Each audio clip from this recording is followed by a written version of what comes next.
In Pennsylvania, almost 100,000 people are incarcerated. And while they serve their time, there are questions about what happens after: rehabilitation, employment, life in general. Yeah, Natalie B joins us to talk about this and organizations who are trying to help. Natalie, we love your Be Inspired segments. This one is tough. There are some people who look at prison and jail time with very different approaches. So walk us through some of the stats. Yeah, and I'm glad you brought that up, Mikey, because whenever we've had these kind of segments where we talk about some of the tough topics, I do get a little bit of anger on social media from it. And I think it's important that we remember that we can have tough conversations and we can find compassion even for people that we deem as unworthy. So I just want to frame it that way before we start. Because I do think people look at this with like a toughened lens almost. You know, they look at this like, okay, you did something wrong, so why are we trying to make this more pleasant? But it's really, we have to look at it, what is the purpose? What is the purpose of this system? Yeah, and when people are coming out of this system, Heather,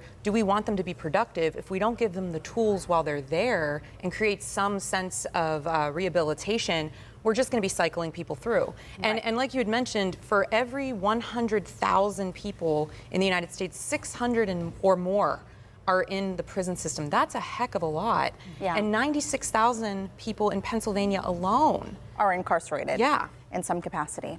Yeah, it's just wild. So let's talk about some of the things that are coming up or that are happening in our prison systems. One of the things that you looked at specifically was that people are required to work almost. Yes, and I thought this was really interesting. So in the prison system, you can make anywhere between 13 cents to 52 cents an hour, which is wild to me. And I started digging into this, and there are absolutely no labor laws in prison systems. So that means you can't unionize, you can't fight for minimum wage. There are no safety requirements, which I also found really exploitive.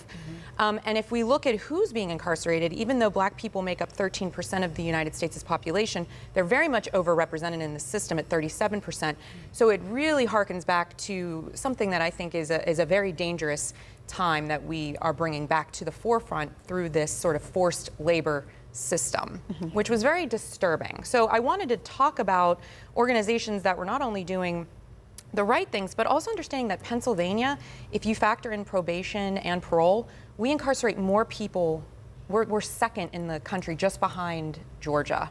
So this is a real thing that we needed to address here, and even right in our own backyard with Allegheny County. Yeah, and I'm thinking too, we're not always talking about very long, extensive prison sentences. Like, even if you're sentenced for a day or for a week, I mean, that can drastically change your life. Yes, it absolutely can, and they've done studies on this as well.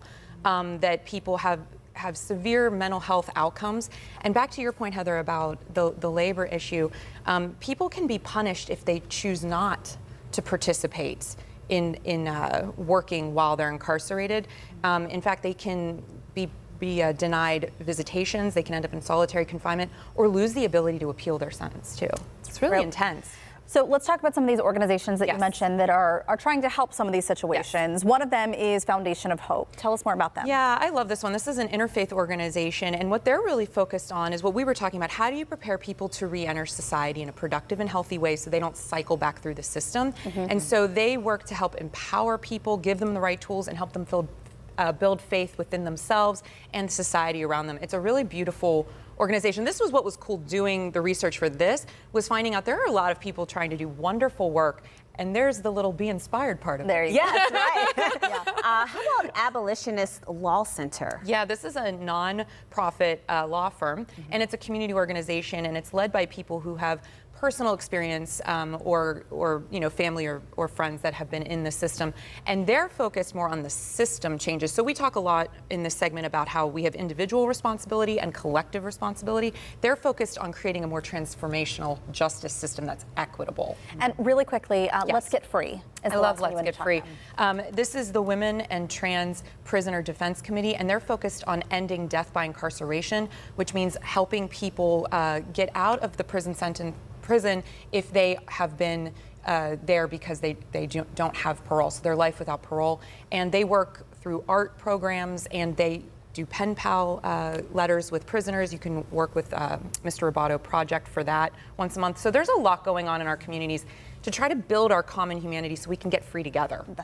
Thank you so much, Natalie. Thank you. Really good conversation. And if you're interested in learning more about the organizations Natalie mentioned, we're going to have links on our website, kdka.com/talkpittsburgh.